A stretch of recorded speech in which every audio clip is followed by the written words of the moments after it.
An E90 BMW has an upper cooling hose that's connected to the cylinder head right near the oil filter housing.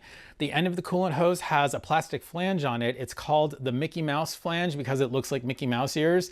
And this flange could get brittle over time and it could actually potentially snap off and dump coolant everywhere, which would be a really bad day. Thankfully, they make aftermarket aluminum replacements and it's actually real easy to change, and we're gonna do that in this video, so let's get started. Step 1, jack up your car. Step 2, remove this big splash shield underneath the engine.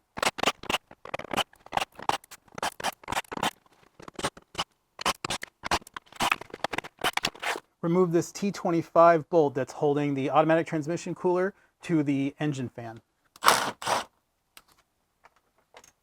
Our next step is to remove this little intake scoop right here. There's some T20s holding it right here. So to get this cooling fan out, there is a T25 right back in here. And we also have to remove this wiring harness, right? Well, you have to unclip this tube here from here, and then from here, and remove this wiring harness. So it's easy to get to this clip right here. They put this clip in a really awkward place. You gotta get your finger under that and then push both sides and pull. So it helps to do this with two hands and not hold the camera with the other. But there you go, get that out, and then we can just pull this out. I forgot to mention there's also a little bracket that, well, it's sort of it's a little clip that's being held in a piece of rubber. I'm going to show you what it looks like once I take it out.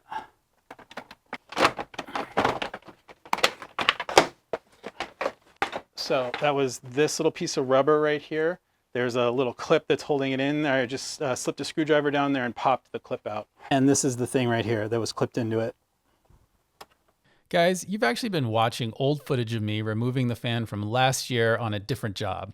I'm actually replacing this Mickey Mouse flange during my oil cooler retrofit, which was last week's video, so that's why things look a little different in this scene. The important thing to focus in on is the aluminum foil that I've placed underneath the upper coolant hose, which is the one with the Mickey Mouse flange. This will help direct the coolant that'll spill out when I remove those two 10mm bolts and pull out the flange. If all goes to plan, the coolant will spill down directly into the drain pan that I've got positioned below without getting all over the accessory belt. You just gotta wiggle the thing and boop, it pops out. And yeah, you see how it's draining right down, which is nice. You know, this definitely helps you, helps save you some cleanup later so you don't get coolant all over the belts and stuff. If your flange is extremely old, there is a chance it will not pull out in one piece the way mine just did there, in which case you'll have to remove the part that breaks off and stays behind with a screwdriver or a pick tool. So here is the Rhine part number on the new replacement Mickey Mouse flange. And it's called the Mickey Mouse flange because it looks like Mickey Mouse ears. Goes right here, and this one is plastic. It likes to crumble away, so best to just replace it before that happens. We're just gonna crush it and get it out. You can see how it's this metal band is sort of compressed onto that. You're not gonna undo that metal band. So the new one comes with this little spring clip, which should be just good enough. So hopefully all we need are some big channel locks, or in my case, Knipex pliers, and we're just gonna sort of crush it and remove it that way. Yeah, that's working just fine.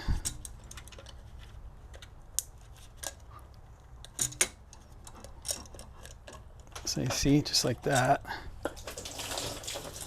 Okay, so now we need to remove this ring. Something like this, little flathead screwdriver. Okay, and it was good that I'm changing this thing because look at that, the O-ring is it's bigger than it's supposed to be, which is kind of strange. So I wasn't putting that thing back on. New one comes with an O-ring, that's good. So we're gonna get our clamp on first. So open the clamp like this. And we gotta put it on somewhat far. And we got our new thing on, and let's move the clamp back. See, this hose is a little bit bulbous. Also, my pliers aren't closing as much as I want them to be. Let me move this closed, a little more closed. There we go. Oh, now it's much easier. Okay. Let me get this right where it wants to be. Just like that. Make sure it's just kind of in place. It doesn't want to move or anything. And should be able to just slide this back on. Very nice and easy. Now we'll just bolt it right back to the car. So these were 10mm bolts.